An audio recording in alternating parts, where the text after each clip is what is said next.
ETF index mutual funds నేర్చుకుని stock market లో రాణించాలనుకుంటున్నారా? వెంటనే ఈ నెంబర్ కి కాల్ చేయండి. పడుతున్నారు. నిన్న ఒక్కసారిగా ఆరోగ్యం విషమించడంతో ఆయన తెలుస్తోంది. ఇప్పటి దేహాన్ని సికింద్రాబాద్ లోని ఆయన ఇంటికి తరలించారు. ఆయన అంత్యక్రియలకు ఏర్పాట్లు కూడా చేస్తున్నారు. ఇప్పటికే వెళ్తున్న అభిమానులు ప్రముఖులు కూడా ఇండస్ట్రీ నుంచి ప్రముఖులు కూడా అక్కడికి చేరుకున్నట్లుగా తెలుస్తోంది. అక్కడి నుంచి మరింత సమాచారం ప్రేమ్ అందిస్తారు. ప్రేమ్, ఆయనతో పాటు చేసిన కొంతమంది సినీ కళాకారులు ఉన్నారు. ఒకసారి మాట్లాడే ప్రయత్నం చేద్దాం. జనరల్గా ఆయన బిజినెస్ లో ఎలా ఉండేవారు, దగ్గర కుటుంబ సభ్యులతో ఎలా ఉండేవారు, షూటింగ్ లో వాళ్ళతో ఎలా ఉండేవారు, ఒకసారి మాట్లాడే ప్రయత్నం చేద్దాం.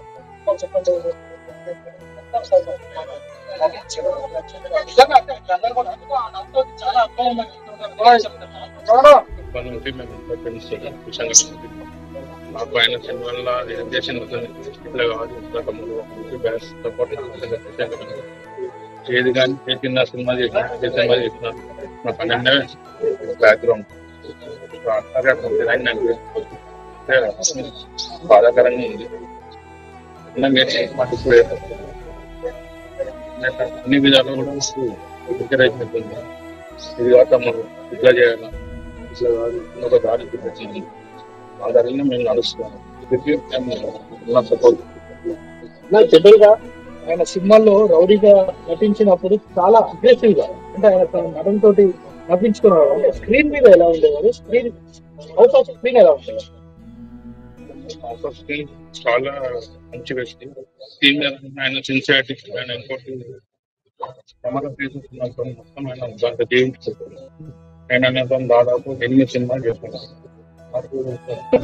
గజలకొండ గణేష్ ఆయన బ్యాక్గ్రౌండ్ గా నిలుపుతారు.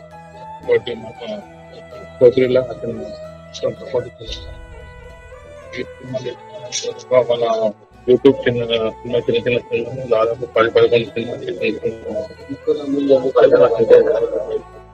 మీరు చెప్పండి, ఎట్లా ఉండేది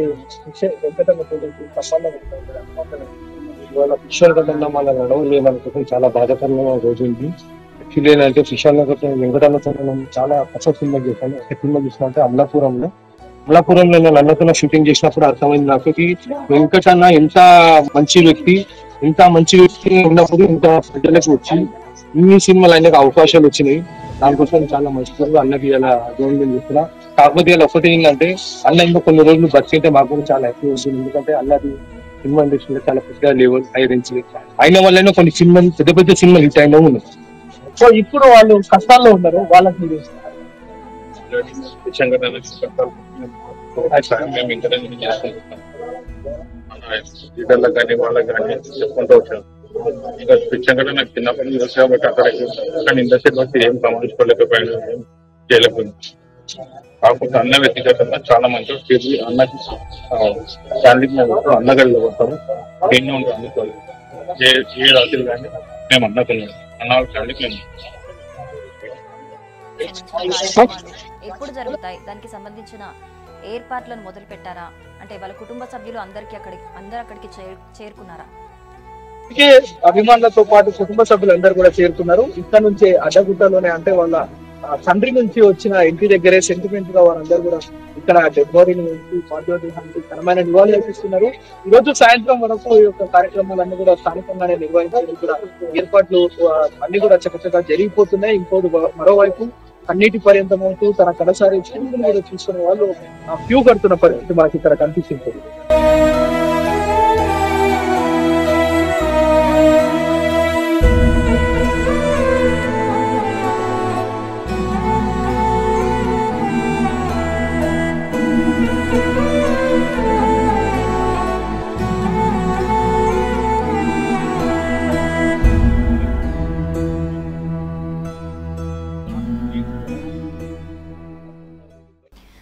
ఇప్పటికే ఫిష్ వెంకట్ ఇంటి దగ్గరికి ఆయనతోని పని చేసిన వాళ్ళు, ఆయన అభిమానులు ఎంతోమంది పెద్ద ఎత్తున అక్కడికి చేరుకున్నట్టుగా కనిపిస్తోంది. ఆయన స్క్రీన్కి సంబంధించే కాదు, ఇప్పటికే ఆయన 90 సినిమాలకి పైగా నటించి విలన్ పాత్రలోనే కాదు ఎన్నో కామెడీ పాత్రల్లో కూడా నటించి ఎంతోమంది నవ్వించారు. అలాగే ఆయన స్క్రీన్ మీదే కాకుండా వ్యక్తిత్వ పరంగా కూడా ఆయన ఎంతో మంచివారని, ఆయనతో పాటు చాలా మందికి కూడా ఇండస్ట్రీలోకి వచ్చేందుకు అవకాశం కల్పించారని ఆయనతో పాటు నటించిన వాళ్ళు చెబుతూ ఉన్నారు. అసలు ఆయన ఇక లేరు అనేది మేము ఊహించుకోలేకపోతున్నామని చెప్పేసి ఆయనతోని పనిచేసిన వాళ్ళందరూ కూడా అక్కడికి చేరుకొని ఒక ఆవేదన వ్యక్తం చేస్తున్నారు, కన్నీటి పర్యంతం అవుతున్నారు. మరోపక్క కుటుంబ సభ్యులందరూ కూడా అక్కడికి చేరుకొని అసలు వాళ్ళ గోడు వెళ్ళబోసుకుంటున్నట్లుగా మనకి విజువల్స్ కనిపిస్తున్నాయి. అక్కడ మనం వాళ్ళ ఇంటి ఆవరణలో పరిసర ప్రాంతం మొత్తం అబ్జర్వ్ చేయొచ్చు. విజువల్స్లో చూస్తున్నాం. అక్కడికి పెద్ద ఎత్తున అభిమానులు చేరుకున్నారు. ప్రేమ్ మరి అక్కడికి పెద్ద ఎత్తున అభిమానులు ఇప్పటికే చేరుకున్నట్టుగా కనిపిస్తోంది. అలాగే మనం ఆయనతో నటించిన కొంతమందిని కూడా మాట్లాడాము. ఇంకా ఎవరైనా ప్రముఖులు అంటే ఇండస్ట్రీకి సంబంధించిన ప్రముఖులు ఎవరైనా అక్కడికి చేరుకున్నారా? చాలా మంది ప్రముఖులందరూ కూడా వస్తున్నారు. కొంత ఆవేదన కూడా వ్యక్తం చేస్తున్న పరిస్థితి ఉంది.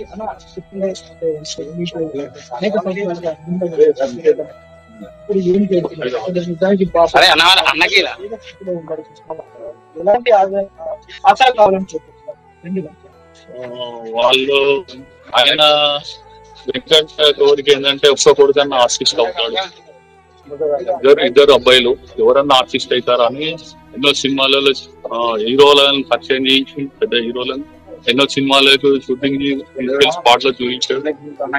వాళ్ళు అలా ఆ మూవ్ లో వెళ్తారని అనుకున్నారు, సినిమా ఇండస్ట్రీకి వెళ్తారనుకున్నారు. కానీ ఇప్పుడు వాళ్ళ ఆర్థిక పరిస్థితి అంటే ఇంకా ఆయన ఇల్లు ముషిరాబాద్ లో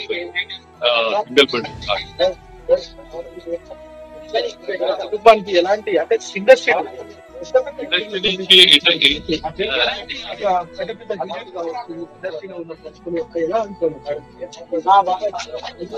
ఇంకే వాళ్ళ ఇష్టం. వాళ్ళు ఏదో ఉన్నారు, ఏదో హెల్ప్ చేస్తే వాళ్ళు డబ్బులు అవసరం లేదు. వాళ్ళకి ఏదైనా దారి చూపిస్తే, వాళ్ళ పిల్లలకి ఏదైనా దారి చూపిస్తే మేము ఆర్టిస్ట్ గా ఏదైనా వాళ్ళకి ఏదైనా ఉపాధి కలిసి చాలా బాగుండేవాడు. మాట్లాడేది ఎవరితోనైనా ఏదైనా మాట్లాడాలంటే నేను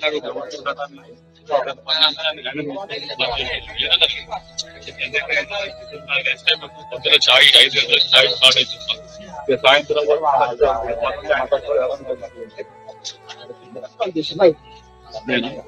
నేను చిన్న చిన్న క్యారెక్టర్స్ 15 తనతో కలిసి నరసింహ యాదవ్, వేణుమాధవ్ అప్పటి నుంచి వాళ్ళ అమ్మగారు పొద్దున ఫోన్ చేసి తాగుతారు. ఇక్కడ చనిపోయినట్టు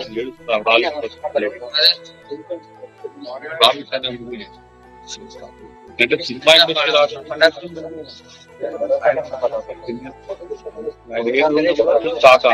కాకా అని తిరిగారు. ఎక్కడున్నా మా ఇద్దరికి ఆయన నాకు అప్పుడు కారు కూడా ఉండేది కాదు. ఆయన కారు పెద్ద చిన్న ఉండదు. ఆయన టిఫిన్ చేయాలంటే ఇక్కడ బండి ఉందంటూ రోడ్డు పైన మంచి బండి బాగా చేస్తుంటూ అది ఎందుకాక ఎట్లా తింటున్నావు నువ్వు నిన్న మంచిగా సెలబ్రేట్ తినొచ్చు అంటే మనం వాళ్ళు తింటే వాళ్ళకి ఉపాధి అవుతుంది. కాబట్టి షూటింగ్ చేసుకొని వెళ్ళిండు. నేను వెళ్ళాను ఇప్పుడు షూటింగ్ కలిసి వస్తున్నాను. పక్కన హోటల్ ఉంటుంది, అక్కడ వెళ్ళి ఆ పాపని ఎక్కడేం చేస్తాను హోటల్ లేదా వద్దు అని చెప్పి భోజనం చేసిన తర్వాత వాళ్ళు మనం తింటే వాళ్ళకి డబ్బులు వస్తాయి. అట్లాంటి ఉపాధి కలిపి అలా ఎవరైనా ఏదైనా జాబ్ పెట్టి సినిమా ఇండస్ట్రీ ఏదైనా మాకు ఏదైనా ఎవరి కోసం అసిస్టెంట్ డైరెక్టర్ ఎవరో డిపార్ట్మెంట్ వాళ్ళ దగ్గరికి పంపించండి.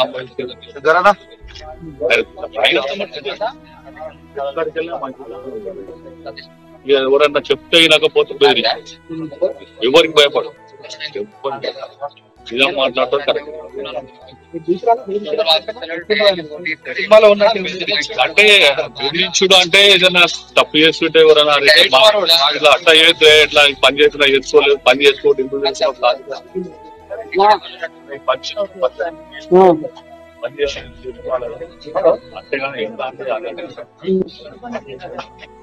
నిజానికి తను చాలా స్ట్రైట్ హెల్ప్ చేయడం.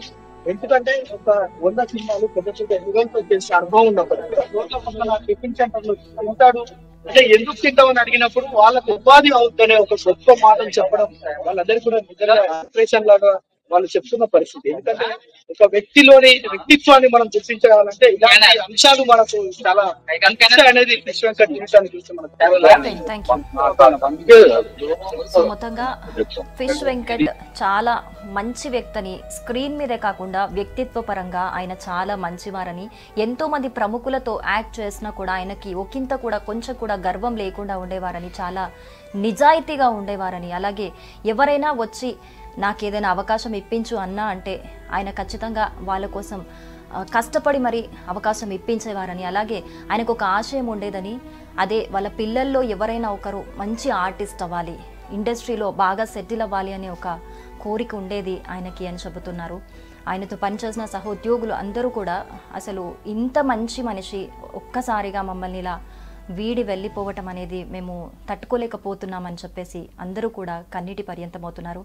సో ఇప్పటికే ఆయన పార్థివ దేహం వాళ్ళ ఇంటికి చేరుకుంది. అక్కడికి పెద్ద ఎత్తున, అసలు ఊహించిన దానికంటే ఎక్కువగా కూడా పెద్ద ఎత్తున అభిమానులు తరలి వస్తున్నారు. మరొక 2-3 గంటల్లో కూడా ఈ అంత్యక్రియలకి సంబంధించిన కార్యక్రమం మొదలు పెడతారు అన్నట్టుగా మనకి సమాచారం అందుతోంది. సుమన్ టీవీలో మీ పర్సనల్ అండ్ బిజినెస్ ప్రమోషన్స్ కోసం కింది నెంబర్కి కాంటాక్ట్ చేయండి.